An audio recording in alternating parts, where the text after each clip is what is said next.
আজকে বিশ্বকাপ খেলা এসে পড়ছে।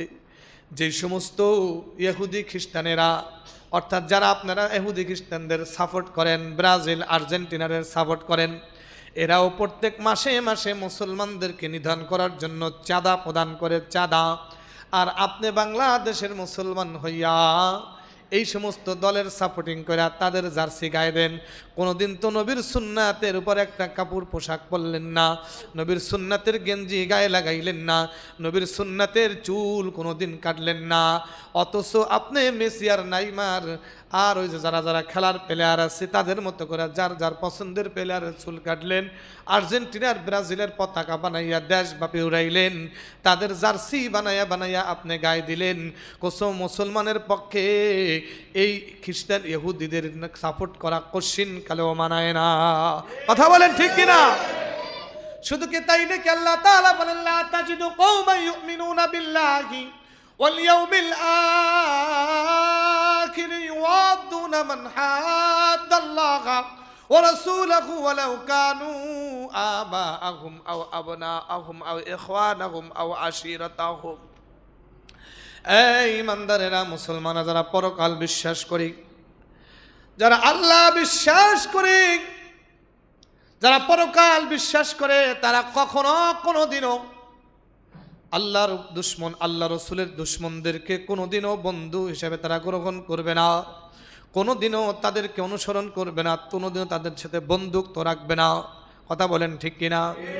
এখন আপনারা বলেন, ইহুদির বাচ্চারা, পৃথিবীর যত খ্রিস্টানের বাচ্চারা আছে, এরা কি রাসূলুল্লাহ সাল্লাল্লাহু আলাইহি ওয়াসাল্লামের দুশ্মন নাকি বন্ধু?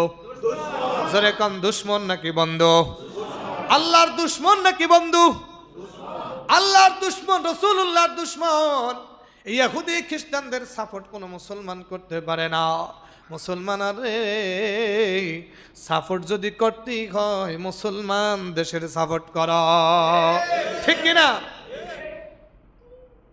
তোমার তো চেনেও না, তোমার দেশের নামও জানে না, কিন্তু তুমি সেই দেশের সাপোর্ট করে এমন সাপোর্টিং হইছ যে তুমি নিজের ভাইয়ের মাথায় তুমি বাড়ি দিতে দ্বিধাবোধ করো না।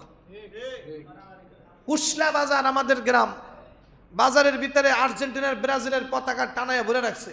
ওরে বাবার বাবা, এমন ভাবে পতাকা টানাইতেছে, ছবি দিয়ে টিয়াপ, মনে হয় এরাই খেলার প্লেয়ার। আর এখনই শুরু হয়ে গেছে, চার দোকানে বসা যায় না, কাপড়টা ভাগাভাগি করে নিয়ে নিছে।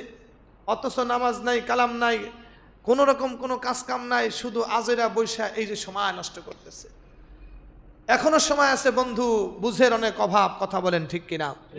যেই সমস্ত ইহুদি খ্রিস্টানরা তাম পৃথিবীতে এক হয়ে গেছে মুসলমান নিধন করার জন্য, মুসলমানদের ফিসে দেবে, মুসলমানদেরকে জমিনে রাখবে না, মুসলমান দেখো আর মারো, তাকায়া দেখো তোমাদের পার্শ্ববর্তী বন্ধু রাষ্ট্র বল শতদিন এই যে ইন্ডিয়ার ভিতরে মুসলমানদের উপরে কেমন নির্যাতন চলতেছে। কথা বলেন ঠিক কিনা? মুসলমানরা গরু কোরবানি করবে, এই জন্য গরু বেচাকেনা বন্ধ, গরু জবাই করা যাবে না। হ্যাঁ, কত রকম অত্যাচার, এমনকি দার উলুম দেওবান মাদ্রাসা নিয়েও ষড়যন্ত্র চলতেছে।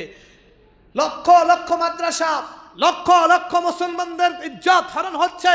পার্শ্ববর্তী হিন্দুরা পর্যন্ত মুসলমানদের উপরে যেইভাবে নির্যাতনের স্টিম রুলার চালাইতেছে, আমরা সেই তুলনায় বাংলাদেশের হিন্দুদেরকে কিছুই বলি না। কথা বলো ঠিক? অথচ ভারতের দিকে তাকাও, ভারতের সব হিন্দুত্ববাদীরা খ্রিস্টানদের সাথে এক হয়ে গেছে, ইহুদির সাথে এক হয়ে গেছে। এরা কোটি কোটি টাকা লেনদেন করতেছে মুসলমান নিধন করার জন্য, মুসলমান নিধন করার জন্য। খালি তো দুনিয়া নিয়ে পড়ে থাকো, একটু খাটাখাটি করে দেখো না দোস্ত। মুসলমানদের সবচেয়ে বড় শত্রু হলো এই সমস্ত ইহুদির বাচ্চারা, খ্রিস্টানের বাচ্চারা, হিন্দুর বাচ্চারা। কথা বলেন ঠিক কিনা? মুসলমান এক হইতে পারি নাই। মুসলমান সামান্য কিছু টাকার কাছে বিক্রি হইয়া, সামান্য কিছু টাকার কাছে বিক্রি হইয়া মুসলমান ও মুসলমানদেরকে মারার প্ল্যান করে দিতেছে। আবার এদেশের ভিতরে এমন কিছু বুদ্ধিজীবীও আছে যারা ভারতের কথা বললে তাদের গা জ্বলে। কথা কন ঠিক কিনা? তারা এমন দাদা বাবুদের পা চাটা গোলাম হয়ে গেছে। কথা বলেন ঠিক কিনা? ভাইরা আমার, বিগত দিনেও দেখছেন আপনারা বার মুসলমানদের উপরে হামলা হইতেছে। তবে শুনে রাখেন, মুসলমান কিন্তু আল্লাহ তাআলা মুসলমানদের কিন্তু বিজয় দান করবেন ইনশাআল্লাহ। তবে মুসলমানদের বহু বড় পরীক্ষার সম্মুখীন হতে হবে। রক্তের সাগরে মুসলমানরা ভেসে যাবে। অল্প কিছু মুসলমান এমন পাওয়া যাবে তাদের ঈমান এমন, যেই ঈমান হবে শুধুমাত্র আল্লাহর সন্তুষ্টির জন্য। এমন কিছু খালিদ বিন ওয়ালিদের মতো এরকমভাবে কিছু বীর মুজাহিদ যখন দাঁড়ায়া যাবে, মুসলমানদের বিজয় আবার ফিরে আসবে। সুবহানাল্লাহ বলেন। এই জন্য আমার বন্ধু আলাইহি ওয়াসাল্লাম বলেন, এই মান তাশাব্বাহা বিকওমিন ফাহুয়া মিনহুম, যার সাথে যার মহব্বত হবে, যার সাথে যার ওঠা বসা হবে, যারা যে ফলো করবে, যে যারে মাইনা চলবে, যে যাকে মডেল বানাবে, হাসরের ময়দান তার সাথেই হবে। এখন যারা মেসি, নেইমার, রোনাল্ডো না ড্রমত্র কি আছে এইগুলার যারা ফলো করবে, এদেরকে যারা বন্ধু বানাবে, এরা কিন্তু হাসর নাসর এদের সাথেই হবে। আর যারা রসুলুল্লাহকে বন্ধু বানাবে, রসুলুল্লাহ সাল্লাল্লাহু আলাইহি ওয়াসাল্লামকে ফলো করবে, রসুলুল্লাহর মতো পোশাক পরবে, রসুলুল্লাহর মতো টুপি পরিধান করবে, রসুলুল্লাহর মতো চুল কাটবে, রসুলুল্লাহর মতো দাড়ি রাখবে, ওই সমস্ত লোক রসুলুল্লাহর সাথে জান্নাতে চলে যাবে। জান্নাতে চলে যাবে। রসুলুল্লাহর আদর্শ ফলো করেন। কি হবে এই খেলার পিছনে আপনি টাকা পয়সা খরচ করে, ব্যানার করে, সাপোর্ট করে কোনো লাভ নাই। আল্লাহ আমাদের সকলকে বুঝদান করুক। জোরে কান আমিন, আরো জোরে কান আমিন। ভাইরা আমার আপনার উপার্জিত সম্পদ, উপার্জিত অর্থ থেকে আমরা দিনের রাস্তায় খরচ করি, এমন কোনো জায়গায় যেন খরচ না করি যেটা আমার জাহান্নামে যাওয়ার কারণ হয়ে যাবে।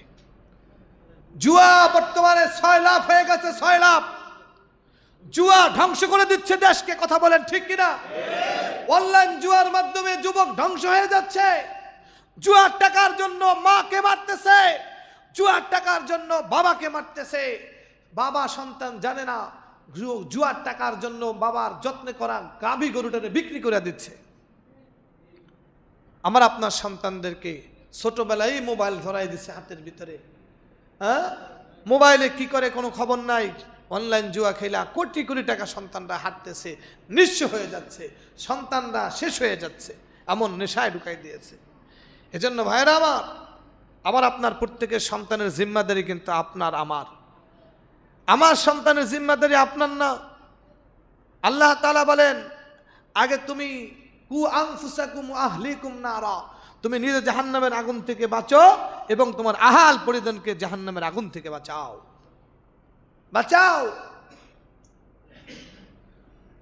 নিজে বাঁচতে হবে, নিজের পরিবারদেরকে বাঁচাইতে হবে। আমার ভাইরা, আল্লাহ তাআলা আমাকে আপনাকে সকলকে বুঝ দান করুক। জোরে কান আমিন। আমি যে বিষয়গুলো আপনাদের সামনে আলোচনা করলাম, আপনারা বুঝে কতটুকু আসছে জানি না, তবে আমার আপনার উচিত হলো মুসলমানদের পক্ষে থাকা, ইসলামের পক্ষে থাকা। আমার আপনার উচিত হলো রাসূলুল্লাহ সাল্লাল্লাহু আলাইহি ওয়াসাল্লামের পক্ষে থাকা। ইহুদি খ্রিস্টানদের সাপোর্টিং আমরা করব না, তাদের বিষয় নিয়ে আমরা ঝগড়া বিবাদ করব না। তারা খেলাধুলা করতেছে, করুক, তারা কাপ নেয় নানিক নানে না দেয়, ওর আমার দরকার নাই। আমাদের দরকার হলো আমার আল্লাহকে রাজি খুশি করা। দুনিয়ার পিছনে দৌড়াইতেছেন, দৌড়াইতে দৌড়াইতে হাফসাই গেছেন, দুনিয়ার পিছনে দৌড়াইতে আখিরাত ভুলে গেছেন। এমন যেন না হয়, এই দুনিয়া যেন কামাই না হয় যে দুনিয়ার পিছনে দৌড়াইয়া আখিরাত আমার কাছ থেকে দূরে চলে যায়, আখিরাতকে হারায় ফেলি, এমন যেন না হয়। দুনিয়া দরকার আছে কিন্তু আখিরাত হারাইয়া না, মন থাকবে ইনশাআল্লাহ। দুনিয়া দরকার আছে কতটুকু, যতটুকু প্রয়োজন। এই বাইন মাছ দেখছেন, বাইন মাছ কাদার ভিতর থাকে, গায়ে কাদা লাগেনি? গায়ে কাদা লাগে। দুনিয়া মুমিনের দরকার, কিন্তু দুনিয়ার প্রেমে পাগল হইয়া মাওলারে ভুলবে না, আল্লাহকে ভুলবে না। হ্যাঁ, দুনিয়া দরকার আছে, দেন দুনিয়া। টাকা পয়সা হলে হজ করতে যাব, উমরা করতে যাব, মসজিদ করব, মাদ্রাসা করব, সব করব, কিন্তু এমন টাকা উপার্জন করব না যেই টাকা আমার উপার্জন করতে গিয়ে আমি দুনিয়া হারাইলাম, আখিরাত আমার কাছ থেকে চলে গেল, এমন যেন না হয়। আল্লাহ আমাদের বুঝ দান করুক, বলেন আমিন।